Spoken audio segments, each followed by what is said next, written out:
नमस्कार दोस्तों, मेरा नाम है अनुराग। तो आज दुनिया के सबसे धनी व्यक्ति एलोन मस्क ने अपना पार्टी बनाने का फैसला कर लिया और उन्होंने इसका ऐलान भी कर दिया। उन्होंने इस पार्टी का नाम दिया है अमेरिकन पार्टी।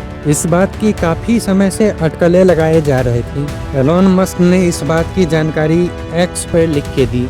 उन्होंने लिखा कि today the American party is form to give you back your freedom. अब देखिए, काफी फनी बात यह है कि डोनाल्ड ट्रंप जब यूएस प्रेसिडेंट के इलेक्शन के लिए कॉन्टेस्ट कर रहे थे तो उनके जीत में एलोन मस्क का बहुत ही बड़ा हाथ था। American car company in generations, and his rocket company is the only reason we can now send American astronauts into space. Come here. Take over, Elon. Just take over.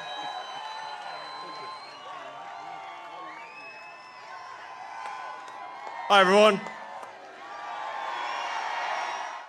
Donald Trump president बने थे तो Elon Musk के कहने पर उन्होंने एक नई department को भी बनाने की स्वीकृति दी थी जिसका नाम डॉज था। तो आप इस बात से समझ सकते हैं कि एलोन मस्क और डोनाल्ड ट्रंप काफ़ी एक दूसरे के क्लोज थे।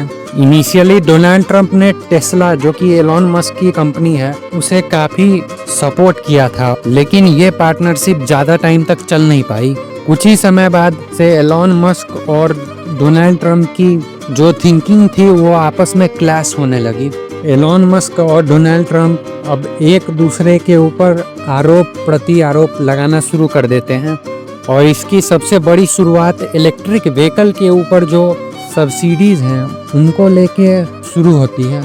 जब डोनाल्ड ट्रंप ने ये धमकी दिया कि वो उनकी कंपनी टेस्ला और स्पेस एक्स की फंडिंग बंद कर देंगे और उनकी कंपनी को लेके जांच के भी आदेश दिए जा सकते हैं। इस बात से मस्क और ज़्यादा भड़क जाते हैं और वो ट्रंप के खिलाफ उल्टी सुल्टी बातें करने लगते हैं। यहाँ तक कि एलोन मस्क ये भी कहने लगते हैं कि डोनाल्ड ट्रंप जेफरी इप्स्टीन केस में एक मेन कल्प्रिट हैं। अब ये सब भी बात कुछ टाइम तक तो चलती है, फिर उसके बाद ठंडी हो जाती है।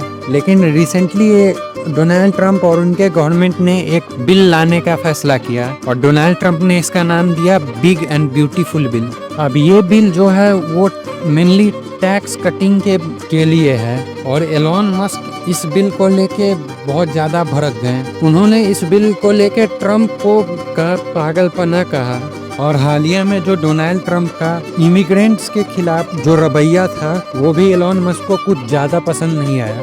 गौर करने वाली बात इसमें यह भी है कि एलोन मस्क खुद इमिग्रेंट हैं, उनकी कनेक्शन साउथ अफ्रीका से है। अब पार्टी बनाने को लेके हालिया में उन्होंने एक्स पे एक पोल कराया था जिसपे करीबन 80% ने ये कहा कि उन्हें एक नई पार्टी चाहिए। अब एलोन मस्क ने नई पार्टी तो बना ली है, लेकिन एक्सपर्ट्स की माने तो अमेरिका में तीसरी पार्टी ज्यादा टाइम तक सरवाइव नहीं कर पाती है। अब काफी इंटरेस्टिंग होगा देखना कि आने वाले टाइम में क्या होता है। लेकिन इस बात से एक बात तो समझ में आ गई कि जियोपॉलिटिक्स और पॉलिटिक्स में कोई अपना और पराया नहीं होता है। यहाँ पे सिर्फ इंटरेस्ट और आइडियोलॉजी मैटर करती है। तो दोस्तों, अभी के लिए बस इतना ही। अंत में जाते हुए 2 लाइनों के साथ मैं इस वीडियो को खत्म करूंगा कि तुम्हारे झूठे वादों का अब हमें एतबार नहीं। गौर कीजिएगा, तुम्हारे झूठे वादों का अब हमें एतबार नहीं। धोखे ने सिखाया हमें कि इस दुनिया में प्यार का मतलब कुछ खास नहीं। कि धोखे ने सिखाया हमें इस दुनिया में प्यार का मतलब कुछ खास नहीं। Thank you for watching. Please like, share and subscribe. जय हिंद, जय भारत।